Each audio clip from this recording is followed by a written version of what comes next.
I'm Maggie Smolka for WEBN Boston. Joining me is Mike Lake, candidate for Massachusetts Lieutenant Governor. Thank you for joining me. Absolutely, Maggie. It's great to be here. So first, I want to talk a little bit about your campaign. What is it like to be in a campaign in the year 2013 with the recent advancements in the digital media? I know it's a lot different from even the year 2000. Absolutely. You're exactly right. The last decade in terms of technology advancement has really changed the face of campaigning. It allows candidates like myself who are campaigning, whether local or on a statewide basis as I am, to really engage with voters in a way that we never had an opportunity to do so before. It's also a great opportunity to allow people to follow the campaign on a more day-to-day, minute-to-minute sometimes basis.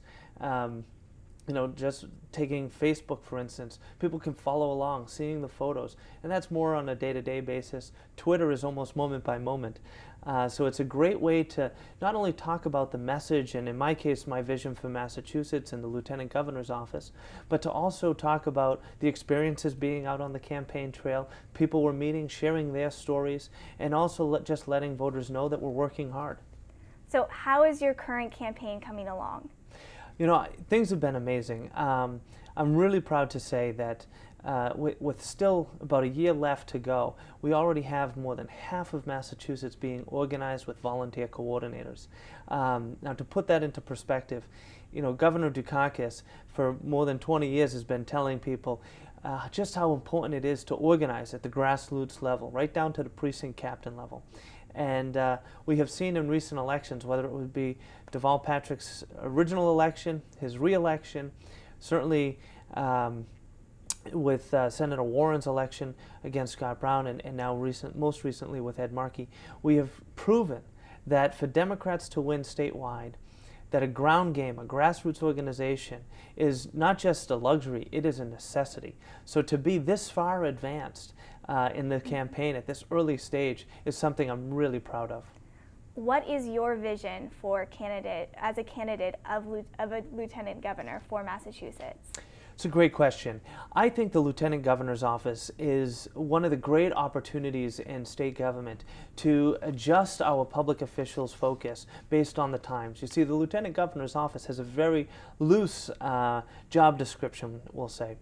The fact of the matter is that gives us plenty of opportunity to adjust the parameters of the job to have the most impact in the current time. And for me, that means not only liaising with the cities and towns and being their point person within the administration, but to also be Massachusetts' liaison to the rest of the world. We are operating in a global economy, but Massachusetts has to fully compete. And my vision for the office is to be that champion of Massachusetts, letting the rest of the world know that this is the best place to access the U.S. markets, to bring jobs, to bring investment, to help our economy grow while accessing the infrastructure we have, and more importantly, the talent that Massachusetts offers. That to me is how Massachusetts can really compete in the 21st century. And by the way, there's a benefit to this, which is expanding our revenue base. That allows us to provide better education, better roads and streets, safer communities, without having to raise taxes or cut expenditures. It's all about building our economy. So what are some of the issues that you're addressing? Well, I campaign on what I call the Massachusetts Promise. It's the promise of high-quality education for every child in Massachusetts. It's the promise of safe neighborhoods to grow up in. And it's a promise of jobs that pay a livable wage, creating those jobs. And no person in Massachusetts should be working full-time and still be considered poor. Still worry how they're going to find the funds to keep the mortgage afloat, to put food on the table when after working a 40-hour work week. It's just unconscionable in Massachusetts, and we have an opportunity to do something right now. In fact, if you don't mind me putting a plug in, I think the two biggest issues facing Massachusetts right now are the opportunity that every citizen has right now to make a difference, which is to increase our minimum wage and to address the lack of earned sick time that people have who are working part-time. There are almost 1 million people in Massachusetts who every day have no sick time. No sick time. And right now there are ballots being brought neighborhood to neighborhood, getting signatures to make sure that this issue ends up on the ballot so every resident of Massachusetts has an opportunity to vote on it. Now, you worked with Governor Deval Patrick and other organizations to facilitate relationships with countries such as Spain, Portugal, Mexico. So how do you want to bring these international businesses to Boston? How will this help create these jobs? Absolutely. Well, Governor Patrick has been very forward-thinking in his approach to engaging with the international community, and he has twice now given me the authority or opportunity to really pursue what would be considered essentially a trade agreement or cooperation agreement with foreign countries. You mentioned our agreement that we signed just about a year ago June, with the president of Catalonia, Spain. That's opening both Catalonia to Massachusetts firms and Massachusetts to Catalonia firms. And by the way, the importance of this, just to give a sense of just how closely aligned Massachusetts and Catalonia are, Catalonia is focusing on the three same industries we are: high tech, biotech, and clean tech. So it's an opportunity for us to engage in that community on an international level. And just recently, just last week in fact, I was leading a delegation of business leaders from Massachusetts to Ireland, again with the governor's permission to pursue what might end up being another trade agreement. It's shocking, you know, in a place like Boston, that with the rich heritage we have, with the historical ties to Ireland, that we don't have a formal trade agreement of any kind. This is an opportunity. Again, they're focusing on many of the same industries. We have over 70 companies, Massachusetts companies, who are operating in Ireland. Ireland is a great gateway for Massachusetts businesses to access the European Union markets. I met with the Prime Minister of Ireland just last week talking about this very issue, his Minister of Economy. And actually the Prime Minister also arranged for he and I to have a private meeting with President Clinton while he was in town. So it was a great opportunity for us to really champion Massachusetts. Now, you were talking a little bit about acting as a liaison between the government and gateway cities.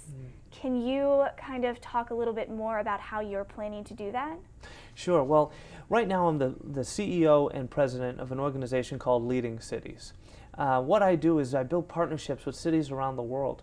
We're operating in 9 different countries, and those participating cities identify urban or municipal challenges and design solutions to those challenges and share them within the network and beyond. So as the liaison to the municipalities, the 351 communities in Massachusetts, I'll not only bring that access to the state level government and to the governor's office, but I'll also bring a knowledge base from around the world to help every community in Massachusetts to address the challenges they're facing. Because cities, towns, no matter where you are in the world, you're struggling with some of the same issues. You know, too much traffic, not enough jobs, you know, you want the education system to be better. These are challenges that everybody is facing. So the more we can work together, the more myself or anybody else can serve as a conduit to make sure those solutions get down to every municipal leader in Massachusetts. It's a value add that I'm proud to be able to offer. And in terms of education, what are your plans for that aspect of Massachusetts? Well, I think there's a great opportunity to leverage the strong education system that we already have here in Massachusetts. One of the things that I think we can do more of, both at the K-12 system, or primarily in high school, and then of course in higher ed, is building off of what has existed for centuries, apprenticeships. Northeastern University, one of the country's leaders in cooperative education, my alma mater, has really mastered this field of higher education and apprenticeship.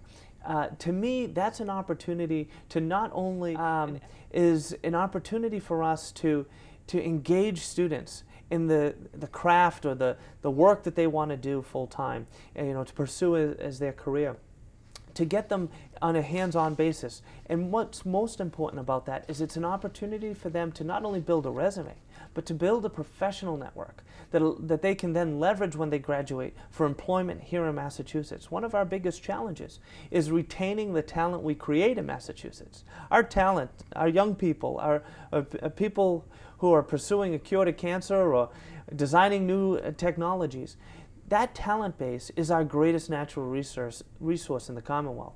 So our ability to retain it here, to harness it, to create more jobs and to build our economy and to attract more companies is one of the greatest opportunities that we have. And then lastly, what do you think makes you stand out versus the other candidate? Sure.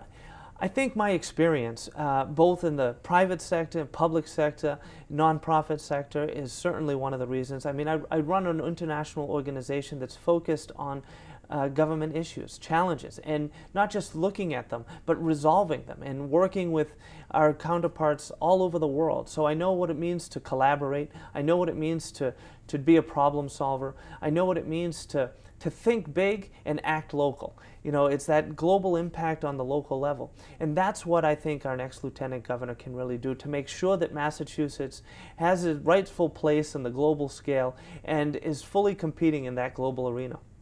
All right, Mike Lake, thank you so much for joining me. Thank you. It's been a pleasure to be here. Thank you.